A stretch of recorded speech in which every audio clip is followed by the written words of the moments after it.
आज ही joint operation हमें पटाई थिलु DVF और BSF मिसिकी सरेंडर नक्सल्स इंट्रोगेशन ऊपरे जा खबर मिली थिला ता ऊपरे ऑपरेशन चले थिला।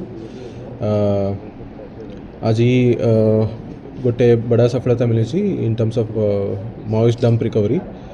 गोटे इंसास LMG अच्छी, इंसास राइफल दीटा अच्छी, ID टिफिन बॉम्ब दीटा अच्छी, ID 1 नंबर ग्रेनेड और अन्य 32 प्रकार जिनसा मिली ची।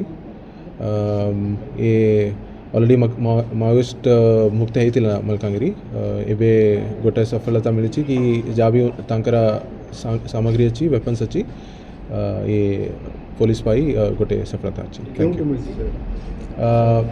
ये किरमिटी कटवा पदर मथली PS अंडर है तुलसी एरिया के आसपास अच्छी से एरिया रे टीम पटाई थी फॉरेस्ट एरिया रे मिली।